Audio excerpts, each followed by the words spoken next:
আসসালামু আলাইকুম। As a family YouTube চ্যানেলে আপনাদের সবাইকে স্বাগতম। আজকের যে ভিডিওটি আমি নিয়ে এসেছি তা হলো কীভাবে অনলাইন থেকে আপনার টিকা সনদটি ডাউনলোড করবেন।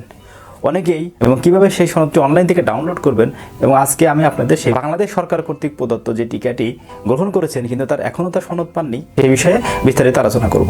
যারা আমার চ্যানেলটি এখন সাবস্ক্রাইব করেন নাই প্লিজ দয়া করে চ্যানেলটি সাবস্ক্রাইব করুন।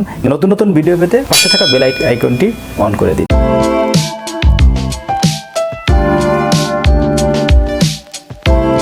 প্রথমে আমি একটা ইন্টারনেট ব্রাউজার ওপেন করে নিব। আপনারা যে কোনো যে ব্রাউজার ওপেন করতে পারেন।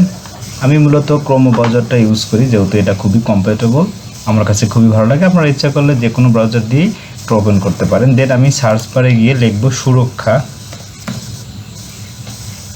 শুধু সুরক্ষা লিখলেই হবে, আপনি এখানে ক্লিক করলে আপনার ওয়েবসাইটটা চলে আসবে।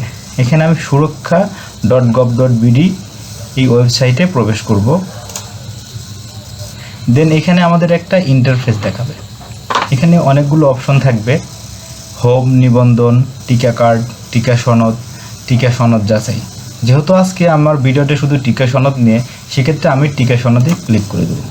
এখানে তিনটি বিষয় আমাদেরকে খেয়াল রাখতে হবে। এখানে আমরা টিকা সনদ ডাউনলোড করতে আমাদের তিনটি বিষয়ের উপর লক্ষ্য রাখতে হবে। এখানে আমরা চাইলে জাতীয় পরিচয়পত্র দিয়েও ডাউনলোড করতে পারি, আর যদি আমাদের অনলাইন নিবন্ধন থাকে সেক্ষেত্রে আমরা অনলাইন নিবন্ধন সার্টিফিকেট দিয়ে ডাউনলোড করতে পারি, এবং পাসপোর্ট থাকলে পাসপোর্ট দিয়েও আমরা টিকা সনদ ডাউনলোড করতে পারি। জাতীয় পরিচয়পত্র অনুযায়ী জন্ম তারিখ এবং একটা ক্যাপচার নাম্বার থাকবে এখানে। তো আমি প্রথমে এখানে আমার জাতীয় পরিচয়পত্র নাম্বারটা দিয়ে দেবো।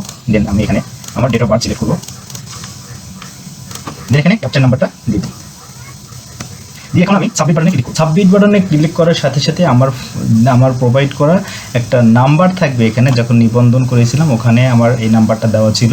তো ওই নাম্বারে আমার একটা ওটিপি কোড যাবে।